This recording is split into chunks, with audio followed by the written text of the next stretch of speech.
Hello everybody, my name's John, a retired cook from the northeast of England in the UK, and welcome to my latest video recipe. Now, I've been planning on doing this recipe for a long time, and it's another one of our customers' absolute favourites, and it's my version of a Welsh Rarebit.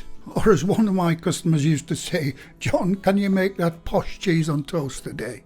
Now, we serve this with chips or fries, Branston pickle or piccalilli, and a nice green salad on the side. But it also makes a wonderful mid-morning snack just on its own. You can see the ingredients list and full written method for this recipe on the recipe page on the channel's website. And the link to that page and lots more is in the description box under the video. Just find and click on the word more. And that'll give you access to all the relative links for this video, including our website store products. Okay, let's get on with this absolutely delicious recipe.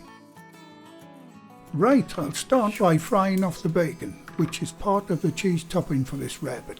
And you can use smoked or unsmoked. Fry it until it's nice and crispy. You can also do this in the air fryer too. Once the bacon is completely cooled, you can cut it into very small pieces. And these are also known as lardons. Now set those aside for now. For the liquid in this recipe, I'm using all milk with an egg yolk mixed in. But you can use the more traditional half milk and half beer or stout if you like. But my customers weren't that keen on the malty flavour the beer gave to this rarebit. Right, that's mixed, I'll set that aside for now. For the cheese in this recipe, strong mature cheddar is normally used, but I like to use half cheddar and half red Leicester, because these mixed provide a nice yellow colour. Right, let's get started. Get a medium-sized saucepan on a low heat. Once the pan's hot, add the butter. When the butter is melted, you can add your flour. Now using a spatula, mix the butter and the flour together. Stir and cook them until the mixture goes a light brown in colour and you get a pleasant nutty aroma. In real time, this should take around 90 seconds on a very low heat. Now you can add your chosen liquid, which in my case is the milk with the egg yolk mixed in, and the egg yolk just makes it a bit richer.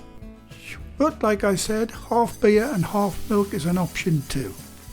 Pour it in a little at a time at first whilst continuing to whisk. Once it loosens up a bit, you can add the rest of the liquid. Keep whisking until it's nice and smooth. You can now add your spices, and I'm using garlic granules or powder and a little cayenne pepper for a nice little kick. I'm also adding a half teaspoon of English mustard powder.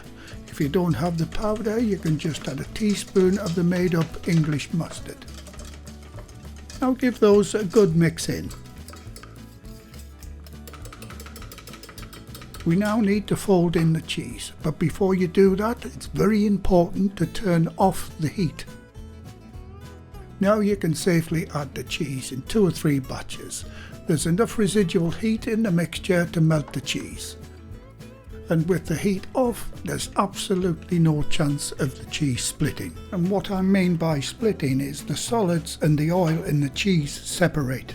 And we don't want that, so turn the heat off and it'll be fine. Keep going until all your cheese is incorporated in the mix. And there's a tiny little bit more left in the grater box. Once you have your cheese mixed in, add the finely sliced spring or green onions. And the next to go in is the crispy bacon bits that we prepared earlier. But save a few bits to add as a little garnish later. Now give those a good mix in.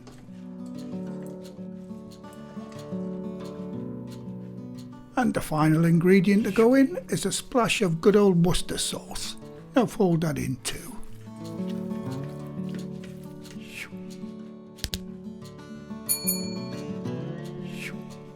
Okay, grab a dish or a bowl and transfer the mixture to it.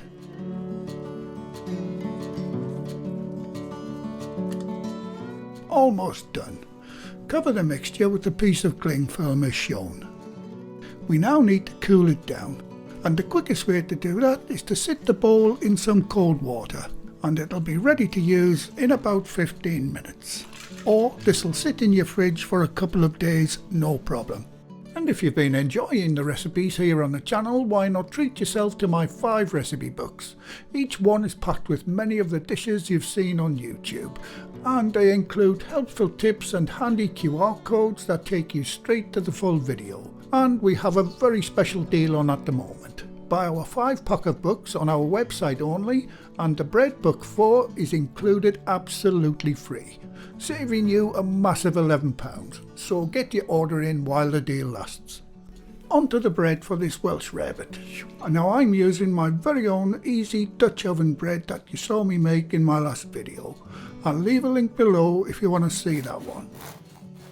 Sourdough bread is also very popular for Welsh Rarebit too, especially in pubs. Now lightly toast it on both sides, and the quantity of cheese topping that we made will do around 4 of these slices of bread. There you go. Now the bread is ready for that wonderful rarebit topping to go on. Okay, once your cheese mixture has chilled down, it should now be stiff enough to spread over the toast. So grab yourself a knife and start spreading it over the bread. And it's up to you how thick or thin you want to apply it. I like ours quite thick in the middle and tape it down towards the edges. And do go right up to the edges, that way the bread around the edge won't burn. And that's 2 of mine ready to go under the grill. And out of that mix I made, I have enough left to make another 2 the same size, and that will sit happily in the fridge for a couple of days. Now get your grill or broiler hot, but not full on hot. You certainly don't want to end up with your Welsh Rarebit burnt on the top and cold in the middle. It needs to heat through gradually. Ideally, it should take around 5 to 7 minutes to cook properly. And when it's done, you want it to be just starting to turn a patchy golden brown colour, what we used to call the giraffe stage. And these 2 are done, so out they come. And my goodness, these are hot, so watch your fingers. And don't they look absolutely amazing and so appetizing, not to mention that irresistible grilled cheese aroma.